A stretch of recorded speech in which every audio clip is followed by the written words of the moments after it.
Alrighty, folks, it is official. We have Reventure Consulting, aka Nick, I'm going to say Greeley, 2025 housing forecast. If you don't know Reventure Consulting, he has long been seen as the king of crash bros. He had started making crash calls back in 2020, but, and I want to put a big old capital but on all of this, we can no longer call Reventure Consulting a crash bro. I said it out loud. I don't think it is fair for myself to call Nick a crash bro.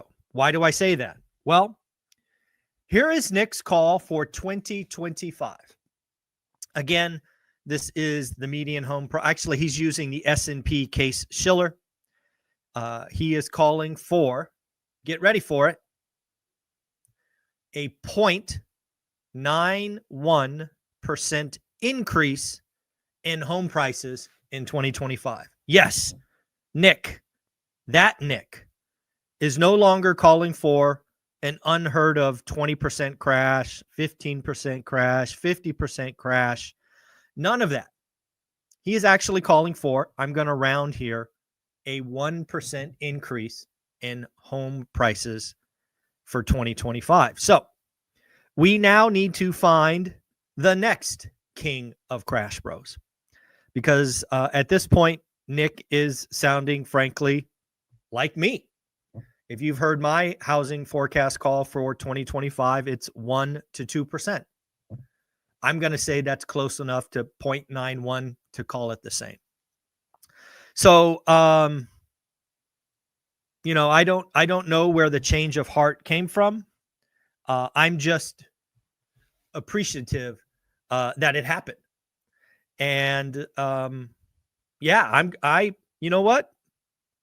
I might need to unblock, or whatever the right word is, and see what he is putting out. Because again, I think we do have pain in certain markets. Austin, Texas, Miami, Florida, as you'll hear in a minute, Orlando.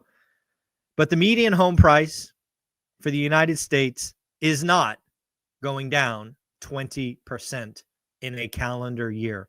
Anybody's call for U.S. home prices to fall 20% in a single year doesn't understand history, doesn't understand basic math, and doesn't understand price elasticity.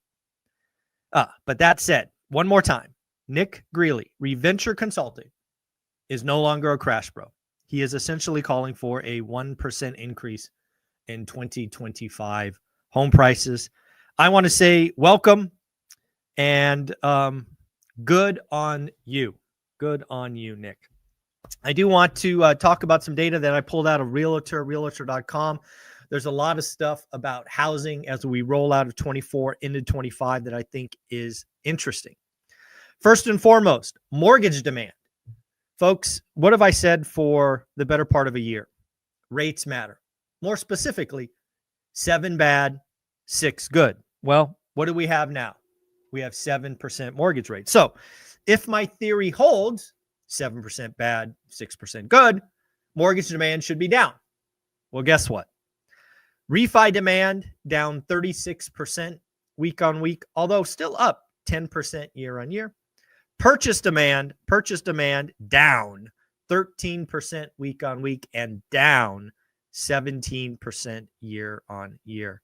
We are seeing the housing market lock up. In fact, one of the articles I read yesterday evening was the deep freeze is hitting the housing market, the strongest seasonal slowdown in the last 2 years.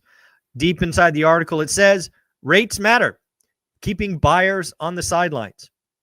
Well, your I don't know what they're called, authors, your writers could follow One Rental at a Time and get this data early if you so choose. Let's shout out Frank in the accountability group.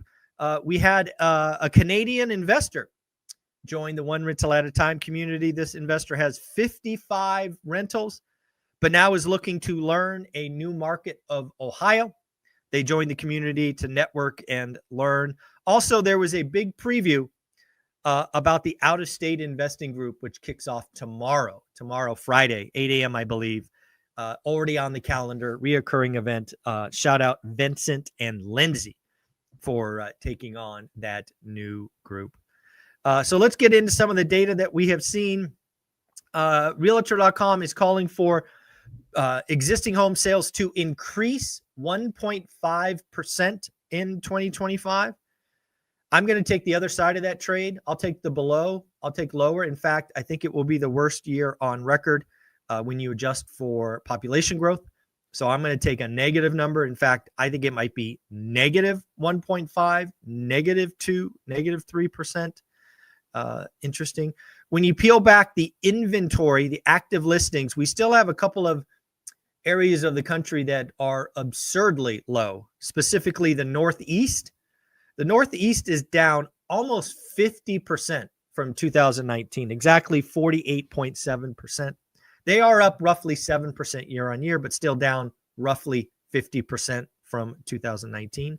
The Midwest is down roughly 37%, 36.5 from 2019, but up 15% year on year. The largest active inventory growth in December. This is very clear. In December. So what happened in December? I'm going to guess a lot of weather-related stuff. Miami's inventory jumped 45.4%. If my buy box was Miami, let me just tell you one thing. I would get super duper aggressive. More inventory, less buyers. Man, you know with certainty there is some motivated sellers in there. And of course, it's your job to go find them. Orlando, 42.4%. Again, Florida. And then the other one's Denver. Denver was up 42%, which I thought was interesting. So those three, Miami, Orlando, and Denver, most active inventory increase in a month of December. Most new listings. This one is also interesting, right? Who is selling? Most new listings comes down to Atlanta, up 17%, 17.8%, and Birmingham, up 17.1%. Folks, let's congratulate folks for joining our school community. We had 5 folks join in the last 24 hours. I want to shout out Joe, Jesse, Mike, Sofan, and Anna. Thank you for joining the community. Make sure you introduce yourself. Make sure you respond to some posts. Get yourself to level 2 or level 3 so you unlock those thousands and thousands of dollars of goodies. Also, check out the school map. It is in the upper right corner on the desktop version. It's not on mobile. It's on desktop. There is a pinned post if you want to know about that. So again, go check that out. We do have, thanks to Lance Lambert and Resi Club, the 5 most bullish calls on housing. Of course, we're going to lead off with one we've talked about before, Apollo Global Management, calling for a 10.8% increase in the median home price. I got to tell you, as somebody who's accused of being bullish, which I don't think I am, but hey, when you say it's not going down 20%, I guess that makes me bullish. I have no idea how you get to almost 11%. It's hard for me to model an 11% increase. It's just, I don't get it. I mean, an 11% increase from where we are today, probably, I haven't done the math, but I could, probably would make us the most unaffordable market ever. Today, 1981 holds that record, holds it by a fair amount as well. Today's bad, but it ain't 1981 bad. If we slap on 11%, we're talking 1981 bad. Next up, and in the second place, AEI Housing Center calling for 5.5%. Wells Fargo, just under 5% at 4.9%. Windermere, 4.9%. And rounding out the top 5 most bullish housing calls for 2025, we have the one and only Goldman Sachs coming in at 4.4%. Folks, as always, it is Thursday, and that means weekly unemployment claims. But remember, we have added continuous claims, right? That is my concern. We may not get the pop explosion in the unemployment rate, but we may see duration, aka continuous claims, rise. So we are going to talk about both weekly unemployment claims. Last week, 219. This week, expected to increase to 222. Drum roll, please. 211. 211. So, yeah. 211. But, there should be something said, holiday week, all of that. We will see what happens in January. There are plenty of companies that will not lay off in December and choose to wait to the second or third week of January. So let's see what happens in January. But good news, continuing claims last week was reported at 1.91. Expected to go down slightly to 1.89. Again, remember 1.91 was a high for 3 years, so concerning. Actually went down quite a bit to 1.84 million. That's a big drop for a 7-day period. So again, pretty interesting to think about. And again, something we need to talk about. Yesterday, we talked about the frozen housing market where I think it was 54.5% of active listings have been on the market 60 days or greater. That means one of two things. Again, I expect a lot of crash bros and doomers to jump on the bandwagon of this 54.5% of listings greater than 60 days, and they probably should. It's a scary headline. But as somebody who is in the data, and hopefully you are as well because you have a buy box and you look every day, we need to realize that some percentage, it's not 0, and it's also not 100. It's somewhere between that. Some percentage of these active listings are just stale. What is a stale listing, in my opinion?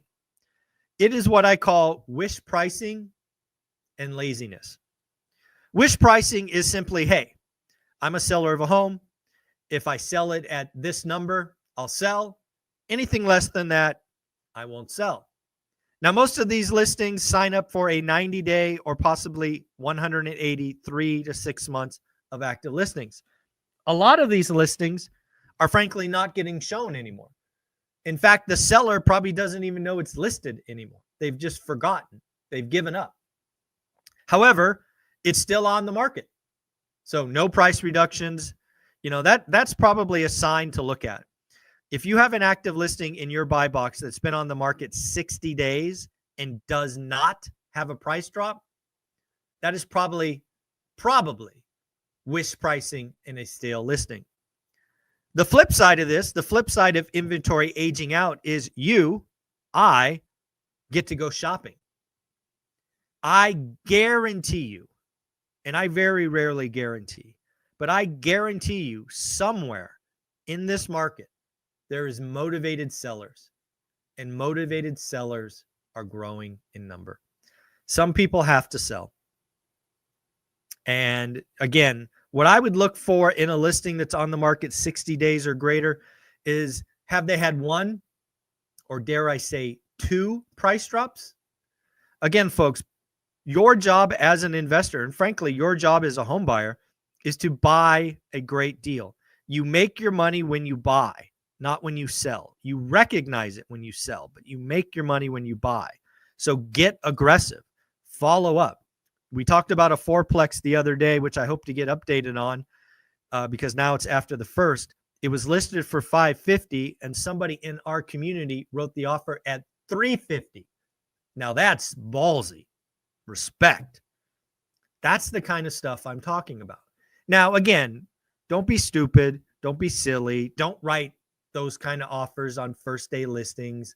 Look for signs of stress. Look for opportunities. Do your homework. Look for equity position, right? Just do the work. But again, at the end of the day, it is out there. I'm convinced that One Rental at a Time community will get their best deals, frankly, of the last 3 or 4 years. Buyers markets are awesome. They don't last a long time. This one probably lasts until the summer. It may last all year, but I'm comfortable saying the summer at this point. As rates stay above 7%, pain will grow, thus motivation. Lastly, folks, remember our Vegas event, less than 6 weeks away. We are starting to sell tickets fast again. We sold 10 tickets yesterday.